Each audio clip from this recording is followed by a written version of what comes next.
kita sudah memasuki pembatasan masuk ke 48 hari sebenarnya. Jadi memang suasana yang kita bawa ketika masuk ke bulan Ramadan, kita sudah cukup terbiasa sebelumnya dengan suasana serba terbatas.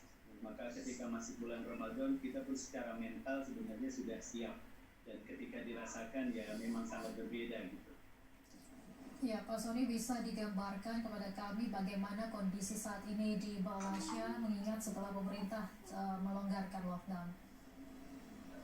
Baik, seperti saya sampaikan tadi, lockdown ataupun yang disebut dalam bahasa Malaysia Perintah Kawalan Pergerakan (PKP) yang sudah berjalan sekitar 48 hari, saya lihat perjalanannya cukup lancar ya.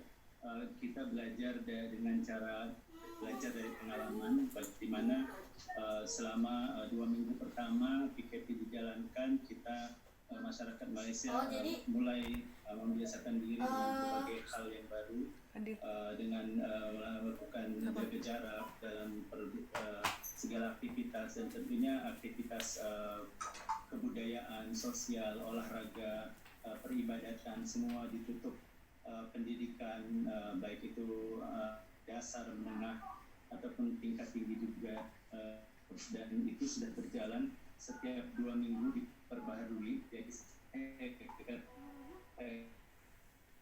PKP akan diperbarui atau tidak, dan nyatanya sekarang sudah dilanjutkan sampai 4 kali. Jadi sekarang sudah masuk ke hari ke-8 dan saat ini akan berlangsung sampai tanggal 12 Mei nanti.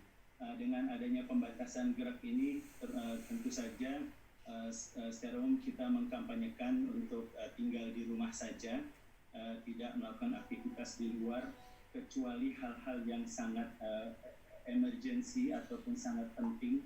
Jadi dalam gambaran PKP yang diberikan oleh pemerintah, hampir semua kegiatan itu ditiadakan atau tidak dibolehkan kecuali kegiatan-kegiatan yang sangat mendesak, misalnya untuk memenuhi kebutuhan pangan, kebutuhan ekonomi sehari-hari, ataupun untuk keperluan yang misalnya harus pergi ke tempat-tempat yang spesifik seperti kantor polisi, ke bank, urusan keuangan, dan juga misalnya ke airport.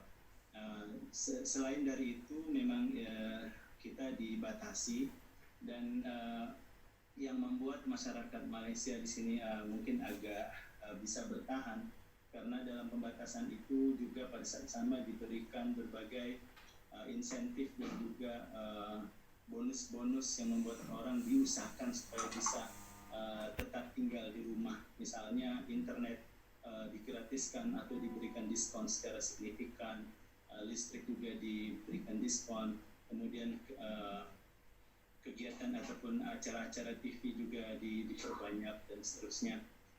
Selain itu kegiatan ekonomi tentu dibatasi, dan ini semua sudah berjalan.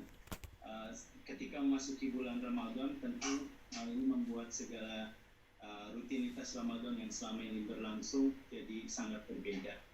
Ini membuat kita harus tetap tinggal di rumah, dan pastinya kegiatan yang utama yaitu di masjid dan juga kegiatan-kegiatan keagamaan pun ditiadakan. Baik, Pak Sony, senang mendengar beberapa hal yang diungkapkan tadi. Semoga Bapak dan keluarga sehat-sehat. Kita semua termasuk teman-teman yang ada di Malaysia juga senantiasa sehat, dan kita semua bisa melalui itu. Terima kasih Pak Sony malam hari ini sudah memberikan keterangan. Terima kasih. Assalamualaikum. Baik, Waalaikumsalam warahmatullahi wabarakatuh.